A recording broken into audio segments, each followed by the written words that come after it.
when people used to respect law enforcement, they just don't anymore. From some people do, but even just the kids, it was like parents would be like, yeah, can you come scare my kid? Basically, no, that's not what we do. We don't come scare your kid.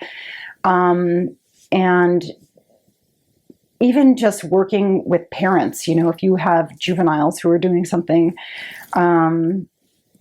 just there's no incentive for anyone to work with us anymore. It was like parents, no, you're not talking to my kid. Whereas before they would be like, yeah, can you talk to my kid and help me out with this?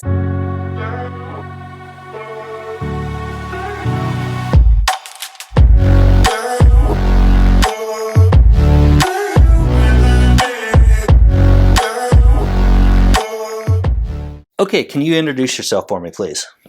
Kristen Quinton. And Kristen, where did you work? I worked at the Blaine County Sheriff's Office. And for the audience that doesn't know where the Blaine County Sheriff's Office, where is it? It's a rural community, 2.5 hours away from Boise, in a ski area that a lot of rich people live at. So I think the easiest thing to be would be Sun Valley. So most people would be Sun Valley. They know where that is. Okay. Can you give me a little idea about growing up? Parents, brothers and sisters, where did you grow up? How was your upbringing? Stuff like that. Sure. I was born in Reno, Nevada. I have 2 older brothers. I think they're 3 and 4 years older than me.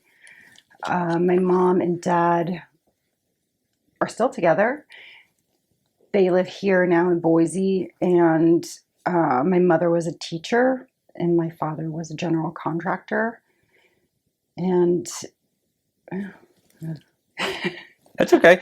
So what kind of student were you? I wasn't a very good student. Okay. Were you into sports? Yes.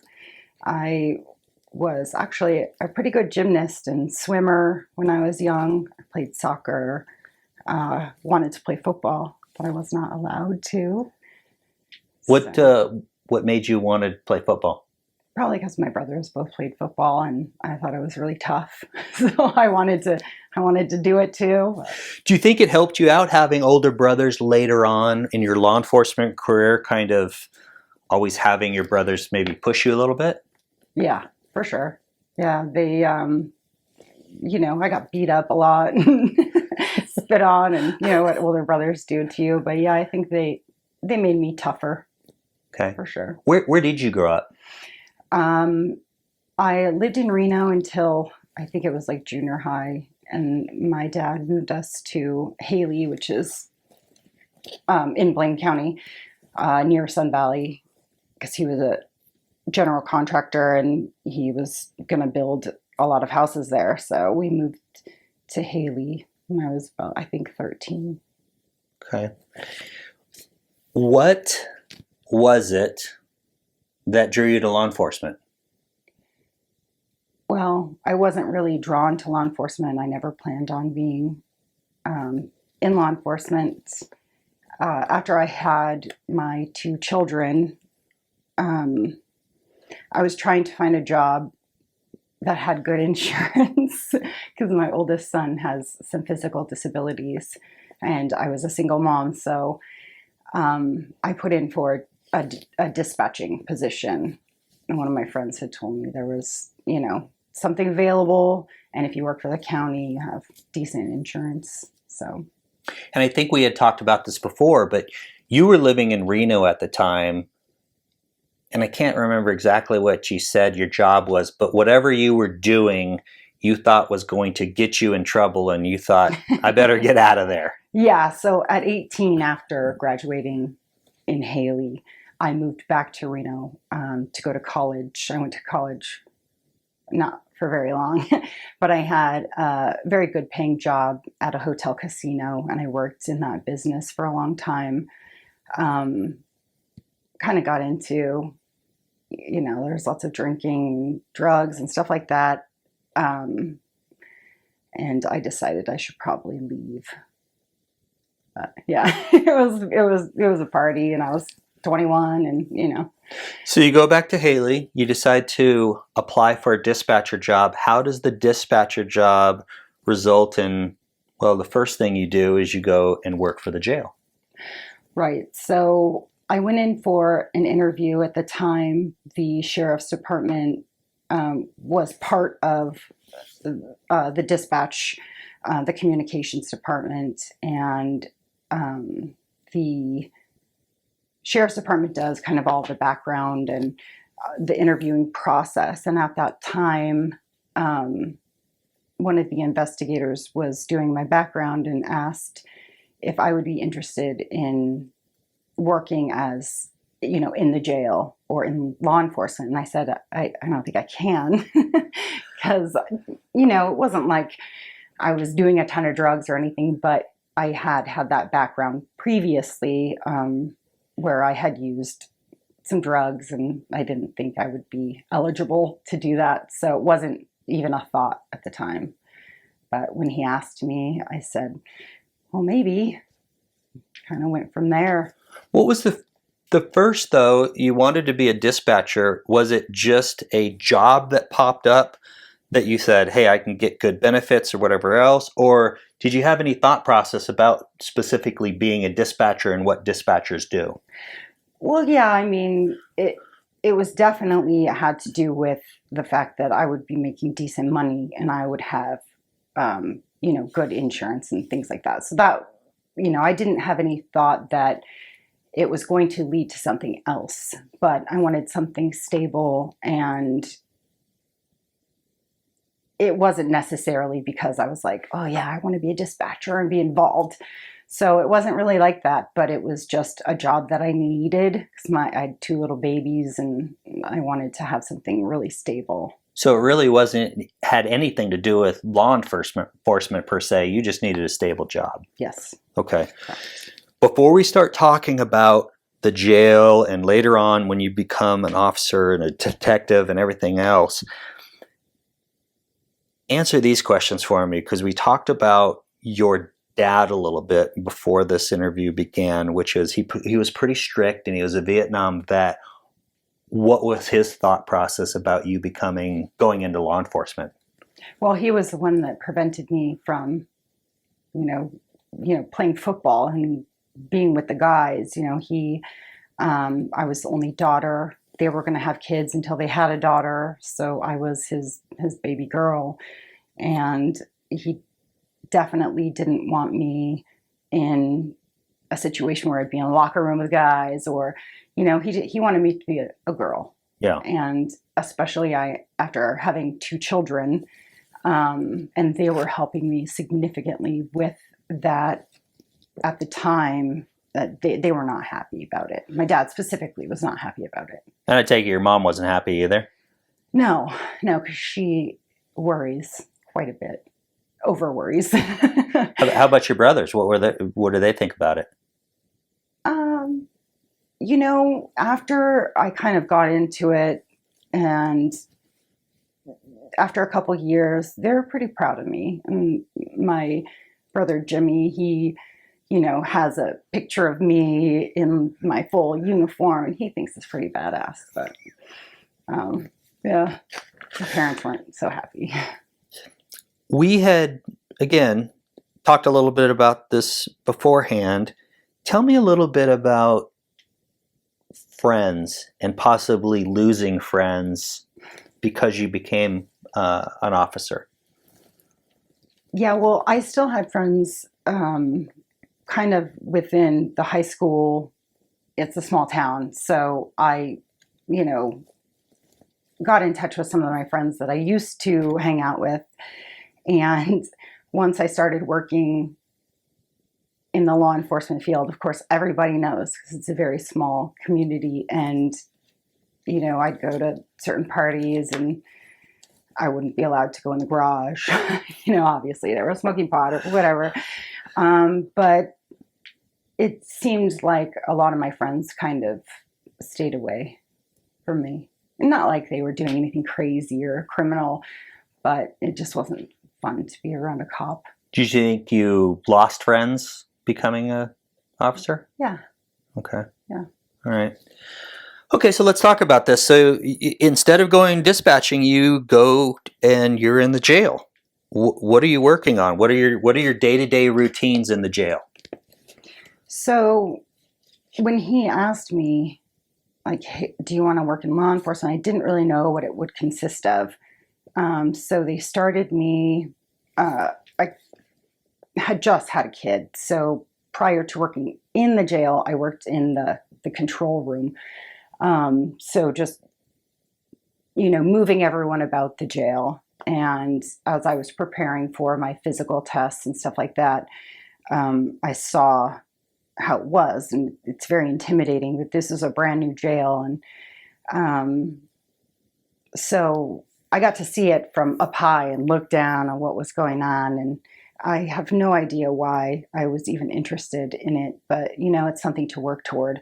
And so, you have to get in good shape, and you basically have to move inmates around is basically what you do in the jail. You book them in, you take the guys who just got arrested and put them in holding cells. And it was all kind of interesting to me, but I definitely saw the manipulation of people who are in the jail.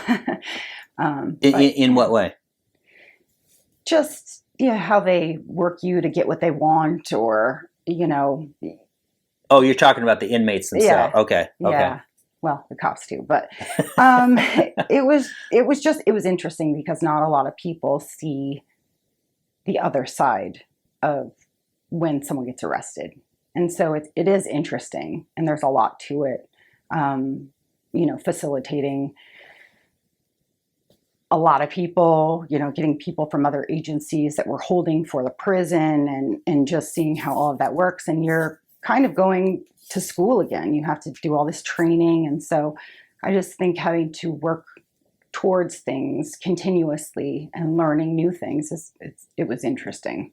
Any worry about dealing with, I don't know, violent people, men in general? Any worry about your own physical safety in the jail? Sure. Specifically one time, and I didn't even tell you this initially, but I had someone follow me home when I worked in the jail, who was obviously a friend of someone who was in the jail because of something I had said. So you really have to watch yourself, because they talk to everyone on the outside. And so there's this whole different community. And when you work in the jail, you basically are in jail for 8 hours a day, 10 hours a day, whatever it is. So it's like a whole another separate world going on. Is there a different sense of going hands-on with somebody inside of the jail as opposed to later on when you're on patrol? Oh, yeah, because you're in a confined space and, no one's getting out. So, I think it's a lot safer. You always have backup. That if something major happens, that patrol guys will come in, and, it's always on camera. It feels pretty safe as opposed to being on the outside, I think. Right. But can you tell the story about the CPR? Sure. So I think it had been about 3 years when I had worked in the jail, and we basically have to do security checks every 20 minutes. So whoever you're working with, take turns, and we were housing an inmate. I can't even remember what he was in there for, but he had done something to his girlfriend, and some kind of domestic type of issue. And on one of my checks, I look in the window, and they have bunk beds, and he had used his sheet and made like a noose and basically hung himself from the top bunk. And so his knees were almost hitting the ground. So he really did it. But once I got in there, he had done it since the last check. So he was like blue and I had never done CPR or anything like that. I hadn't really, we had suicides in the jail, but I wasn't on shift, or, it wasn't always in front of my face. So I had to get like behind him and try to pull him up. And I had obviously called for another officer to come in, and I'm holding him, and he had shit and pissed himself, basically, and that's what happens. And I've never held like a body, just the weight, it's crazy. So we ended up cutting him down, and his head hit the cement, and we had to, go get the AED and give him CPR and stuff. It was surreal. And watching it back, because it was in the jail, I saw that I handled it, it just kind of came natural. And I was like, wow, I did a good job there, and just coordinating everybody and actually using the training that you've had after 3.5 years. It was kind of like, I can do this. I'm good at this, so. And later on, that same CPR training helps you in personal life. Yeah, but that guy died. I mean, everyone I've done CPR on in the fields never made it. So, yeah. Okay, but you still had that. Do you want to talk about the CPR incident? Yeah, sure. I mean, that was, 15 years later, or 11, 12 years later, Mm-hmm.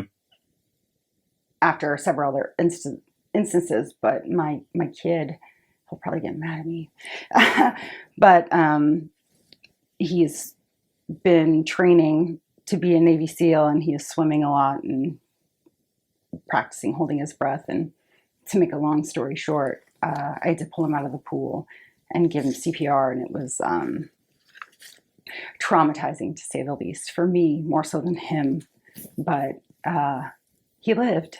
So Yeah. I think had he been with anybody else, he probably wouldn't be here. And it took on a whole new meaning for me, and I became a CPR instructor, and it was eye-opening, but it was scary, because when I had done it before, it wasn't on my kid, Right, or anybody I knew, and the aftermath is just so much different. So it was a big deal. I had never been, after seeing everything I've seen in my career, just having your kid there, Blue, was a lot different than having the guy in the jail who killed himself. I'm sure. It was pretty scary.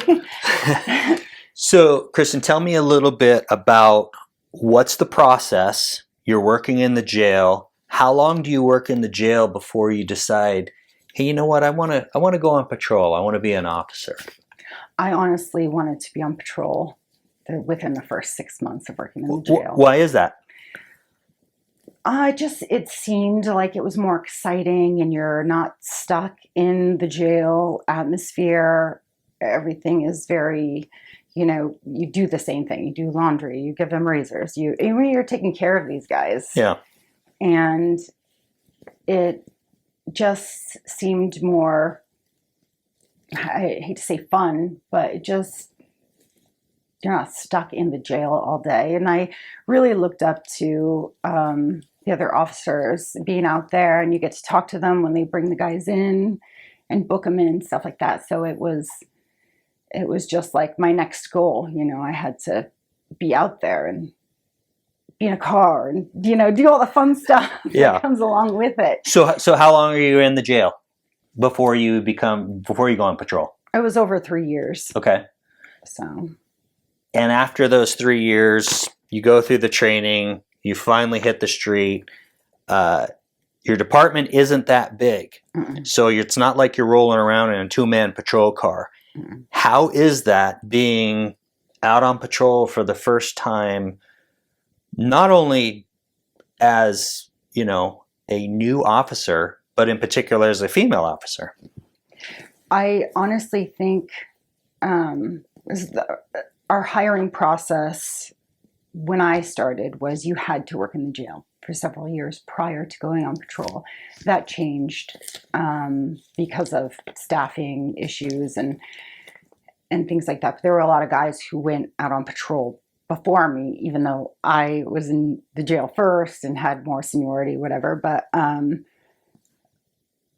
it was, I forgot where I was going with that. Well, let me ask you this. Well, I'll get back to the question, but was there a reason?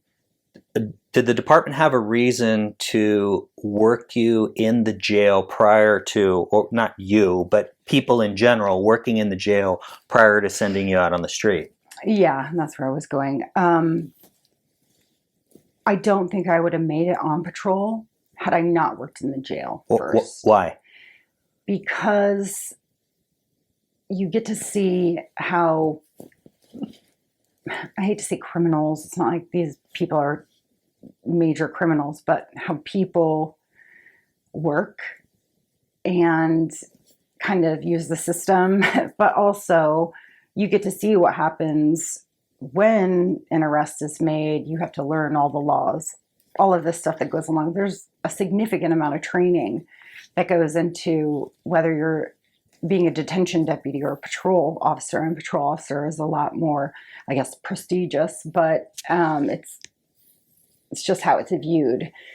But just seeing the other side and knowing the court system and having to, it's tenfold what you do as a detention deputy.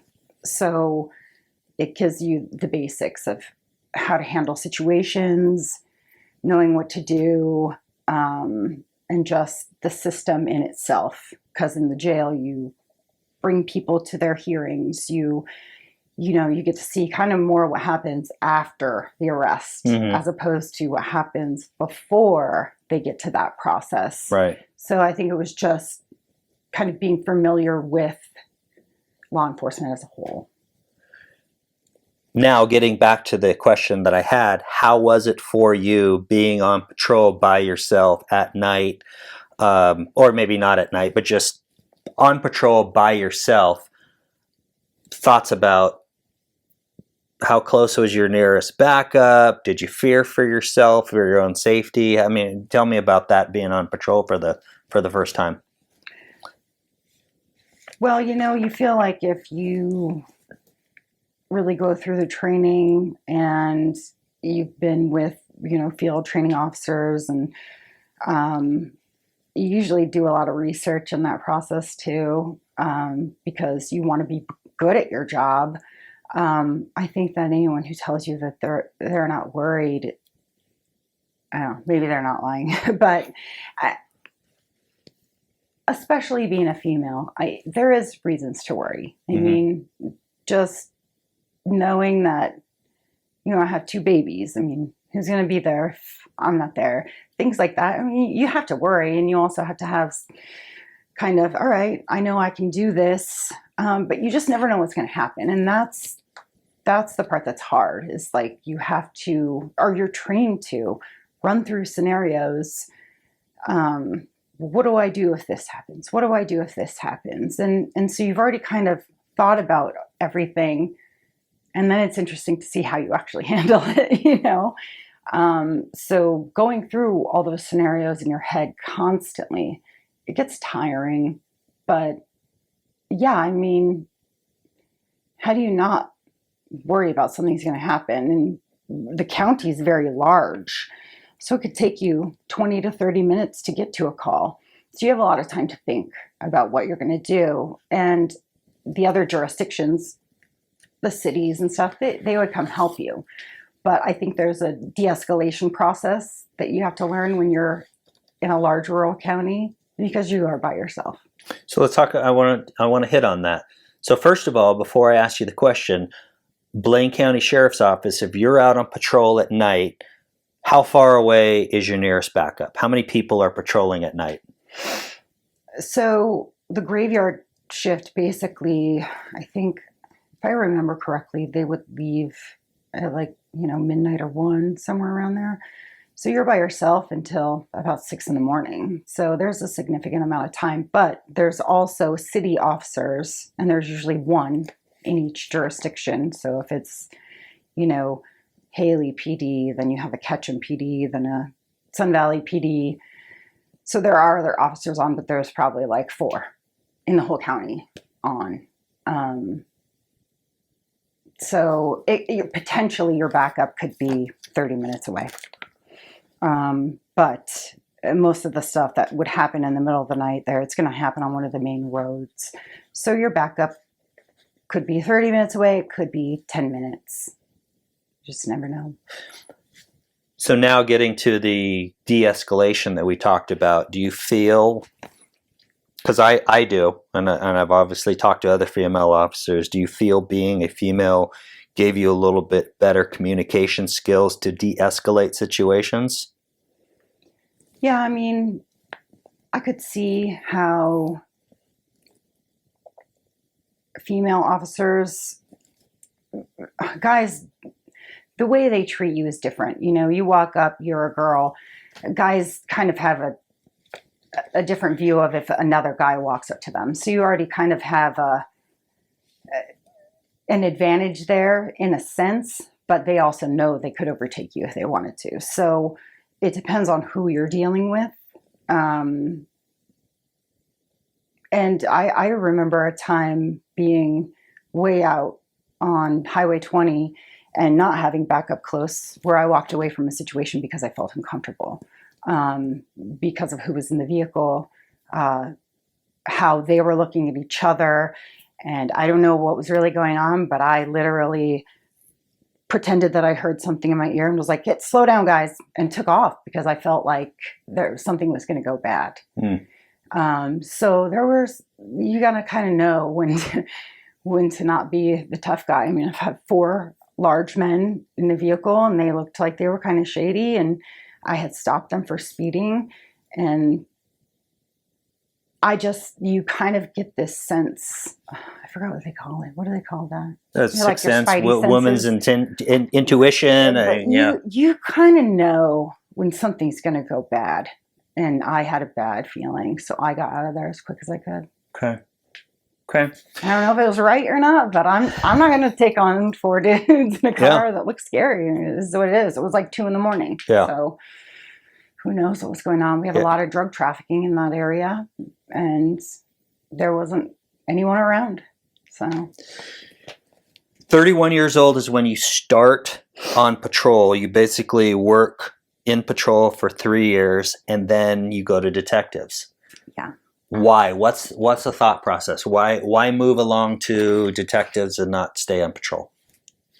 I really liked patrol, but I really liked doing the narcotics investigation. So when I was on patrol, and it was probably because I was a female, doing the narc stuff was like they always needed a girl to like pat females down, or doing the kind of I was on the narcotics enforcement team, and I really liked doing that. And so your next step is kind of to go into investigations if you want to do that more. And so if you really want to be involved in that whole process, you kind of have to be in an investigative position to get more into it. Is a detective considered a promotion, or is it just kind of a lateral? Yeah, I mean, it's like I think the way they would say it is, it's kind of like you're not a sergeant, but it's more of like a pay. It's like a sergeant's position because you get a higher pay and stuff like that. But yeah, I would say you're more of a supervisory position as an investigator. So it's a promotion, definitely. Fair to say in the beginning when you become a detective that most of your work is working on narcotics cases? No, not necessarily. It depends on what's going on. Within a small department, the narcotics stuff is what comes after. So if you have large investigations going for like a rape or domestic or anything, a death, that comes first. So we didn't have, we had a narc unit, but the narc unit's basically the investigators. So that comes after. It's the secondary to any other investigations you have going on. So if we have a homicide investigation, that takes precedence to doing the narc stuff. Was there a primary type of case that you dealt with when you started as a detective, or just kind of ran the gamut? Well, I mean, it can be super slow or it can be super busy. So depending on what's happening, and all of the areas in Idaho are growing significantly. So you get different kinds of crimes that you had. There is a lot of drug stuff, but if we had a big case going on, I mean, you're doing, each investigator kind of takes off on their own portion of that investigation. So if one of the other investigators has a child death, we're out there doing all of the, talk. We all kind of combine and help the other investigator do our job duties. So it was always secondary, and then it was like, or overtime, So if we wanted to do, if we had a case from a patrol guy who, he took a large amount of drugs off of somebody, then it was like, okay, now we're going to get into the narc stuff. So. How often did you do, when you were working the drug stuff, how often did you work undercover? Not a lot, but more so because it's a small agency and everyone in Blaine County knows I'm a cop. So it's kind of hard to work undercover, but we had state agencies and federal agencies who we needed help because we're so small that, if they would come help us out on something, we would go help them on something. So if we went to a different jurisdiction, then I would get to do the undercover stuff, and it was fun. It was fun. Any trepidation doing any of the undercover? Yeah. I mean, it's always in the back of your head. You just feel like if you lean back on your training, you're going to be fine. But I probably would have been smarter about things from what I know now. And if you do trust the people that you're working with, that has a lot to do with it. And it was a lot easier, I think, doing it in different jurisdictions. But for the most part, if you have a good team around you, you're not as worried. So, just depends. Everything is so circumstantial when it comes to the job. It's just, you just never know what's going to happen. How about, we talked a little bit about this before, how about dead bodies? I know that you had, you knew you were going to do this interview and you kind of talked to your kids about this, and you were telling me a story about dead bodies and what they kind of remembered. But how was it? I'm assuming you didn't see a whole bunch of dead bodies prior to, going into law enforcement. No. So how was that? How was it? Was it a kind of a learning curve where you're shocked in the beginning and then you just become kind of, I don't want to say numb to it, but it just becomes part of the job and you're just working those dead body cases?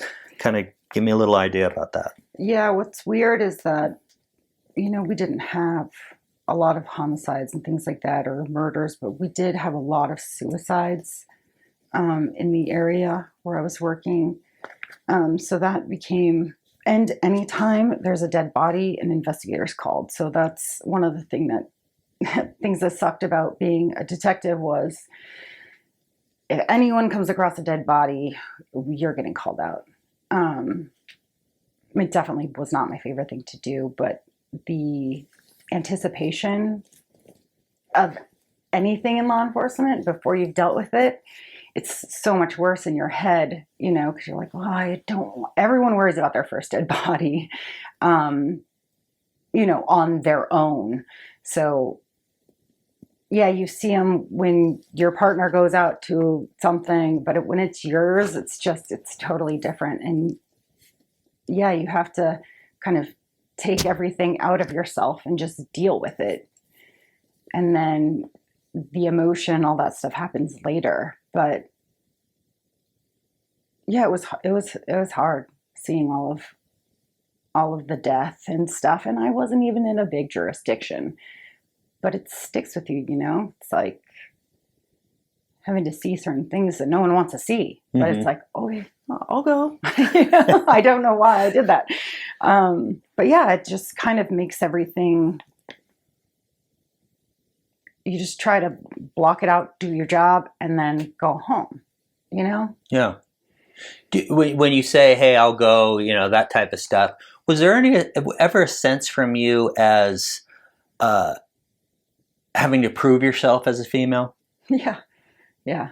And significantly. I don't know if it was all in my head or not, but in my agency, there wasn't very many females. And the females that did work, the ones before me and the ones after me, a lot of the females stayed in the jail. Almost all of the females worked in the jail. So there wasn't many out on patrol or in investigations. It seemed to be a lot easier being the only female when I was the only female, but if any other females were involved, then it became different. So yeah, I had to prove myself. I felt like I had to prove myself every day and try to be. Initially, when I went on patrol, it was like I was in good shape. I was toughest. I had to keep up with all of the guys just so they would respect me enough. That's what I felt like I needed to do. I do know that there are certain situations where the guys are happy that you're there, but it's only certain circumstances. Like what? What would be you have a domestic or a rape, or you know, something happens with a kid, or you know, any sort of sexual battery, anything like that. I mean, guys don't want to deal with it. Plus, they're worried about, you know, if you have a female, they don't want to pat the female down just because of the situations that occur from being in that. But I think Narcotics team, that's why they would have me come out, is if they had a female CI that needed patted down or something like that. So it's handy sometimes for the guys to have a girl. Did in your career, did you find that you gravitated or were pushed to certain cases because you were a female? Yeah, all of those ones that I said. I mean, just because the guys never wanted to deal with that. I mean, it's uncomfortable for them. And I get it. I mean, there are certain times where it is good to have a female and a male. You know, there's sometimes people feel more comfortable talking to a female, especially in an interview room. I think men, just depending on who you're dealing with, I mean, they're not going to open up to another guy, especially if you have ego conflicts or things like that. Or, you know, you can use, I'm a mother, and it's easier. Women supposedly communicate better than men, and they might in the job, but I don't know. I think it's more of, if you're dealing with another female, they want you there so as there's no questions afterward that this male cop may have taken advantage of the female or whatever. Yeah. How about your interpersonal relationships with some of these people? I mean, you obviously had good relationships with some, not so good relationships with others. Give me your perspective. Talked about like sexual innuendos. There was some stuff about you getting called a slut, stuff like that, right? Yeah. But how much was this of, you know, I've been around a lot of guys, and sometimes it's guys being guys joking around versus what your perspective is, which is entirely real and validated. Give me, I know that's kind of I haven't really asked you a really hard question there, or I'm just kind of exploring here, but give me your thoughts on that. So in regards to my coworkers? Yeah, I mean, you know, being a female in particular, you're in a traditionally male-dominated world. A lot of sexual innuendos. Did that ever bother you? Was it a lot of these guys kind of maybe harping on you? Was a lot of these guys kind of screwing around? I mean, what was the thoughts about that? Yeah, I mean, I didn't care. I've never been like the type of woman who's like, you can't talk to me like that. I'm a kind of like, I understand dudes have brothers. I was a tomboy. I like to think that I would make the guys feel comfortable.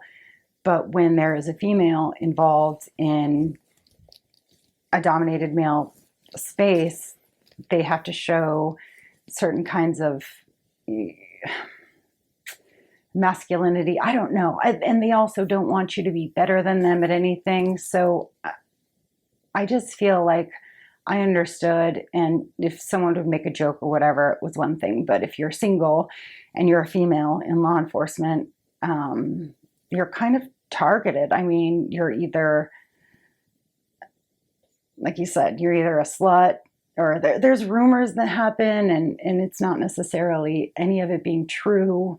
Sometimes guys will take advantage of the fact that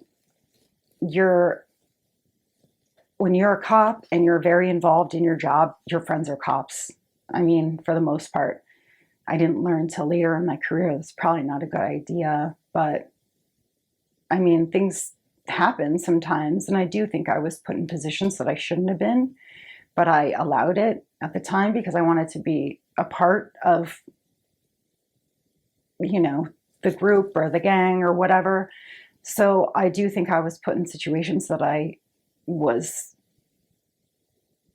it wasn't good. It wasn't necessarily fair to me, but I sometimes had gone along with it or let things slide. I never really called people out when I was younger in my career. Later, I started realizing that I shouldn't put up with certain things, but my call number was 170. And so one of the city officers called me 17 ho all the time. Behind my back, obviously, I found out about it and said something to him. But, it's just, if you're a female and you're in law enforcement and you don't have a husband or whatever, they just say that anyway. Doesn't matter what you do or what you don't do. Do you think that it would have made a difference if you would have been in a bigger department? Maybe, maybe not. But I mean, I saw it everywhere. Right. I mean, my fiance now, I worked with Undercover. So it's like, no, he never did anything, that he shouldn't have. But I mean, most cops are married to their cops. Yeah. It's just, that's who you're around and that's who you associate with. And I think guys who aren't in law enforcement would probably have a hard time being with a female who was in law enforcement. Mm-hmm. I dated a guy for 3 years during my career who wasn't in law enforcement, and I think it took a toll on us. So, Okay. I want to switch topics a little bit because we talked about this again before we began recording, which was, and I don't want to focus on one person in particular, but you mentioned this, which was there was an attitude at times where you're in this department and you want to work on not you in particular, but your department wants to work on this case and not ask for help from other departments because you want the credit to go to one department. Yeah. Can you expound on that a little bit for me? I think it's definitely a guy thing, but I don't understand it, especially in these small like Idaho departments. But and it probably started from something way before me. But it was like the county would never want to ask for help from the city, and I'm sure it had something to do with the upper level bosses. And I don't know why, but I felt like me and one of my partners that I had, we became investigators about the same time, but he had a lot more experience than me, especially in the narc stuff. And he was friends with a lot of the administration, but I think him and I had a lot to do with getting our administration to have other departments help us. I don't know if that makes sense, but we were able to reach out and get better training and work with the federal agencies and the state. And during my career, I think we kind of stepped out of that whole, like, we're the county, we don't need the city. And, you know, I think it was good for the department at the time. But once you get somebody who's narcissistic and egotistical and they don't want to give the credit to anybody, it just topples over everything that you've worked towards. So, and we had that guy who came in and just did that. But you do better when you all work together. And if you can't learn from other agencies, where are you? You're stuck in this position where it's like, well, you know, we've always done it this way. And you're like, okay, well, there's a better way to do stuff. And things evolved so much in the time when I started in 2008, you know, to 2021. The job changed significantly, body cams and just the way people perceived law enforcement in general. And there was a lot that happened. And if you just stick with the way you've done everything from 1950, I mean, things change. So you have to get over that and step outside and be like, okay, what's for the betterment, the safety of all of us, to be able to move forward, especially with technology too. It's just a lot of things changed in law enforcement so much that you should depend on other departments. Yeah, it always drove me personally crazy when it's like, look, all we're trying to do is put bad guys in jail. Right. I don't care. I don't need the credit. Right. I don't need to be the guy who got the most dope off of this guy. And you know, it turns into that with some of these cops, and it's super annoying because you have to sit back and either let it happen or you stand up and say something and then you're chastised forever. Yeah. It's like, you can't win. You can't win in this business, especially anymore. How about from the time that you began until when you stopped law enforcement, did you notice a change in people's demeanor and attitude toward you? Oh, yeah. It was huge. What was the change that you saw? So, like when I first started, especially out on patrol, I really liked speaking with, you know, the teenagers and the high school kids and stuff like that, because that's when I kind of started going off to the bad trail. And, you know, I would go in and talk to the teenage girls in high school and talk about, you know, teen pregnancy and things like that, because there was a lot I had to deal with when I was a teenager, and I was bad. I did bad stuff. I drank, I smoked, I, you know, partied. I did all this stuff when I was in high school. So I kind of wanted to go back and, you know, give them some knowledge. So in doing so, when I would talk with the high school age kids, especially, it was like they looked up to you and they were like, wow, so, you know, girls can do this. And not just the females, but the males too. It's like you were regarded as somebody who was there to help, you know, and you were looked up to.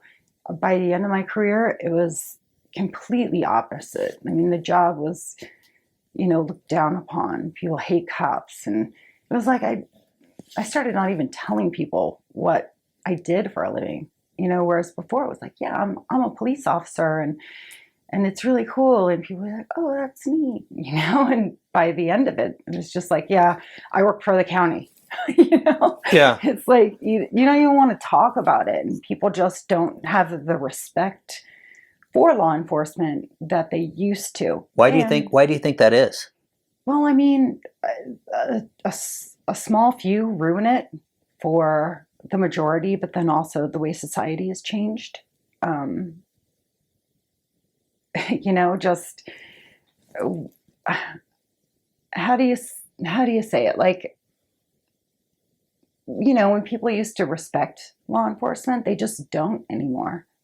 From some people do, but even just the kids, it was like parents would be like, yeah, can you come scare my kid? Basically, no, that's not what we do. We don't come scare your kid.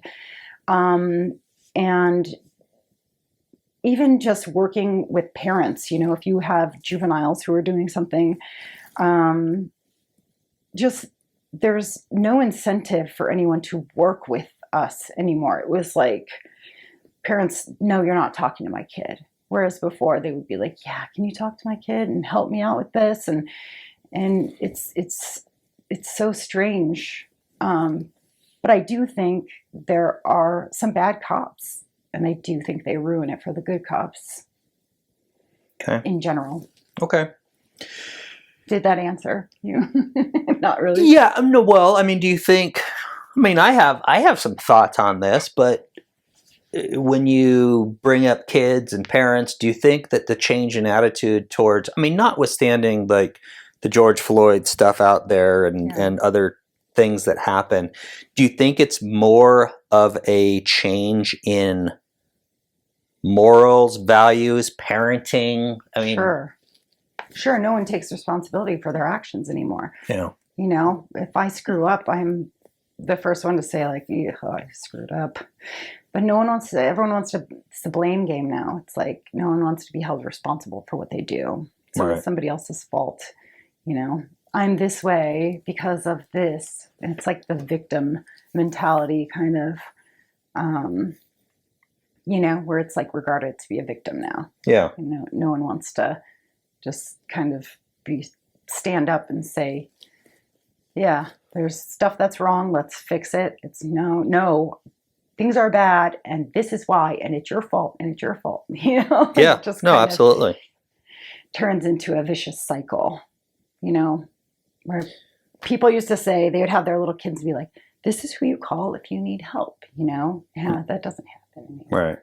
They're like, "Don't talk to this person if you come in contact with them." Yeah. So I don't know. My thing was always, I would always treat people how I would want one of my fellow officers to, talk to my mom. Or, it's like you treat people how you want to be treated. And that doesn't really happen anymore. But I would always expect of other officers, I would treat their family as if how I would want them to treat mine. So Right. you treat people with respect until they don't earn it anymore. And then, it's a different story, but you never use your badge in a way you're not supposed to. And I think that happens a lot. We talked a little bit about this in the beginning of the interview, but how or did law enforcement affect your family life?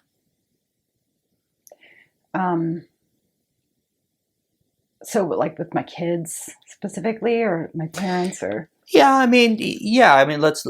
We were talking a little bit about your kids before we started recording, but just in general, do you think your kids, for example, do you think your kids suffered at all because you were in law enforcement? Yeah, I'm sure they did. I know that I had just recently asked them, and I can't believe I never asked them when I was doing it, but I asked them if they worried, and they did. They would be with my parents, and their mom in the middle of the night would be out, catching bad guys. They have to. I just didn't think about it then as I do now, but yeah, I think that they were probably scared. Especially, you don't tell them everything you see and do, but they know. And when something certainly affected me from work, I would have to kind of explain things. Like that situation I had told you about that affected me at home after work, because they always say, when you get home, take off your uniform, and that doesn't happen. It affects your whole life, and so yeah, it affects my relationship with my family, my kids, everything, and you do become very just tainted about people in general. And that was going to be my second question, which is, how law enforcement kind of changed your attitude towards people. Yeah, and I mean, with the good comes the bad. There's a lot of positives. I learned a lot from my career, but you still you take a lot of baggage with you. So I don't know. Yeah, I mean, you do start to kind of hate people and see people in a different way. Now that I'm out of it, it's a lot different. But being in that position all the time where you're always kind of having to be on guard and you're always having to kind of think the worst. You're always thinking, what's the worst situation? I mean, to this day, I still imagine how I can kill you. And that's a lot to put on somebody, It's like, I'm walking the dogs and a car drives by, and it's not like I'm paranoid or anything, but we're trained to be ready, for anything. And, the other night I'm walking my dogs and there's this car and he's kind of going slow by me. It's dark. I'm like, okay, I don't have a gun. How am I going to fucking kill this guy? It's like, that's scary. That's how I'm thinking. And it just happens now where it's like, I figured out a way of how I'm going to kill this guy with my dog's leash. And I literally went through it in my head. And it's like, I can't sit at certain places in restaurants. And my kids know when we go to the movies, they go to the same spot. We go all the way back to the corner at the top, and I have to sit in this spot. I feel bad now. It's like, I literally put all of that on them all the time. Like everywhere we went, it was like, okay, mom makes us go sit in this spot, or she can't have her back to the door. Or it's like, wow. Put a lot of pressure on them, but it's like, I'm ready. And maybe you haven't had this discussion with them, but have they felt a little sense of relief that you're no longer in law enforcement? Oh yeah. I think, I don't know if they told me or my mom, but they felt like they got their mom back, because I wasn't always me. It wasn't me anymore. And I did become very, I don't know.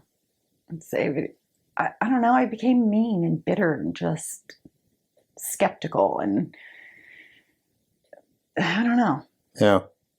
But I'm a lot happier now that I'm not. I'm a lot happier, and I can handle people better too, and I have a different outlook. So there is good about it.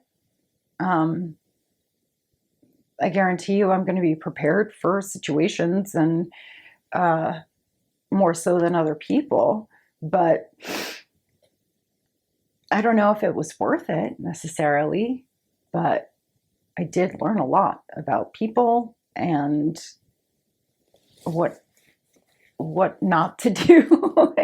But I do think in the beginning, especially the law enforcement it kept me out of trouble when I was, I have an addictive personality, and instead of going back to the things I was doing in high school and potentially like drug stuff, it kept me out of trouble. It held me responsible for myself. So instead of doing any of that, I would work out, or I would, keep in shape, or, so with the good always comes the bad. So with that self-reflection and looking back on your career, I got two last questions for you, kind of a two-parter, which is, what would you tell somebody that was interested in thinking about going into law enforcement? And would that advice change at all if it was a female? Yeah, I do think it depends on what your goals are. Specifically being a female, I just think we're meant to be, nurturing and kind, and when you're in a job like that, you basically are shoving that away. You're trying to put that away and not be that kind of person. And I just think, especially if you're a female, you're fighting your natural instincts all the time. Does that make sense? Yeah. You're constantly having to be like, okay, I know I'm supposed to be this person, but I'm shoving her away, and I'm going to put on this facade of what I'm supposed to be. So I just think that there are certain things that are meant for females to do and certain things that they're not supposed to do. And for me, if I could tell a girl who says she wants to be a cop, I've told my kids I don't want them to be cops. Mm-hmm. Would I I mean, my kid wants to be a Navy SEAL. Sure, I'm going to back him. Is it what I want him to do? No, but if that's his goal, I mean, I think he should go for it. But I do think if there's, a 19-year-old girl who wants to be a police officer, she's going to miss out on some things. Meaning a good relationship, kids, having a family life. You can't have it all. You definitely can't. So you're going to give up certain things. Does that make sense? I mean, you're going to give up having a normal family if you want to have kids. And I just don't think you can be as effective in a family situation if you're in that law enforcement job. Like, it might be easier for men to do because the way they're built. Does that make sense? Yeah, it does. So what would you tell if a guy was interested in going to law enforcement? I get what you're telling a female at this point. Yeah, because you don't want to say, no, don't do that. No, I get it. But in this day and age, with the climate toward law enforcement right now, if you had, obviously not your kids, because you don't want them to go in, but if you had a friend's kid come up to you, 18, 19 years old, that was thinking about going to law enforcement, a guy, any advice that you would give him? A lot of people are built so that they need to learn things on their own. So I wouldn't necessarily, I hate to discourage somebody from doing what they want to do. And it is necessary that we have good police officers now. So if I thought they would be you can make a good police officer. There are certain people, you need all different types. But I would just say, like, you're going to lose your part of yourself. So if that's what you want, just from my perspective, you're going to... And when you take on a whole new personality. You're putting on a facade. You're putting on a uniform every day, but it's like, not like a costume, but kind of it is. And people say you don't turn it off. You're that, and that's it. Like, you're that. Yeah, and so when you say you kind of facade or whatever else, I mean, basically, once you become a law enforcement officer, part of your life is then that becomes you. Yeah. And so you just got to kind of realize, hey, look, this is who I am, and kind of have that. I guess, for lack of a better term, you go into this idea of separating your personal from your professional and realizing that being in law enforcement isn't everything, isn't what you're all about. Right. And I think that's hard to do, because if that's your goal and that's what you're working toward, you want it. And I did it. Everyone told me not to do it. And yeah, I could go back and say, I wish I didn't. And I'm sure there's a lot of things now that I would change the way I handled it. It might have been better. Mm-hmm.